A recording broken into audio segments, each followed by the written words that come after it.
এই কে রে তোরা? তোর কি? তোর কাজ তুই কর, আমাদের কাজ আমাদের করতে দে।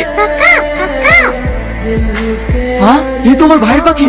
ভাই, আমার স্বামীকে ওরা নদীতে হাত পা বেঁধে ফেলে দিয়েছে। তার মানে তোরা আমার ভাইকে? কি ব্যাপার? আমি তো প্রতিদিন এখানে স্নান করি, কিন্তু আজ লাশ আসলো কোত্থেকে? এ তো এখনো জীবিত আছে। তোমার কোনো ভয় নেই, আমি একজন পুলিশ অফিসার। তোমার এই অবস্থা কেন? স্যার, ওরা আমাকে হাত পা বেঁধে পানিতে ফেলে দিয়েছে। আমার পাখি, আমার স্ত্রী। ঠিক আছে, আর কিছু বলতে হবে না, থানায় গিয়ে কথা হবে। তুমি কি কাউকে চিনতে পেরেছো? না স্যার, কুয়াশার অন্ধকারে আমি কাউকে চিনতে পারিনি। আমার মন বলছে ওই ঘাটের মাঝি হবে। কনস্টেবল, ওই ঘাটের মাঝিকে তুলে নিয়ে এসো। শাহিদ, তুই এখানে? তুই এখনো বেঁচে আছিস ভাই? হ্যাঁ ভাই, স্যার না থাকলে হয়তো আমি। কিন্তু এদেরকে কোথায় পেলে? সে তোকে পরে বলবো, আগে স্যারের কাছে ডায়েরিটা লিখি। স্যার। হ্যাঁ বলুন। আমার স্বামীকে ওই ঘাটের মাঝিরা বেঁধে পানিতে ফেলে দিয়ে মারার চেষ্টা করছিল। আপনি কি কাউকে চিনতে পেরেছেন?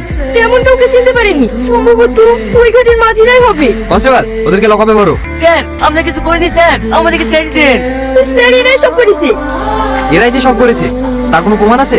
না স্যার, আমার কাছে কোনো প্রমাণ নেই। প্রমাণ ছাড়া তো আমরা কাউকে সাজা দিতে পারবো না। প্রমাণ আছে স্যার, আমি দেখেছি, আমি তার সাক্ষী। তার মানে সাক্ষী দেবে একটা বনের পাখি? হ্যাঁ স্যার, ওরা দুজনে আমার আব্বাকে হাত পা বেঁধে পানিতে ফেলে দিয়েছে, আর আমার মায়ের উপর ওরা ভীষণ অত্যাচার করেছে।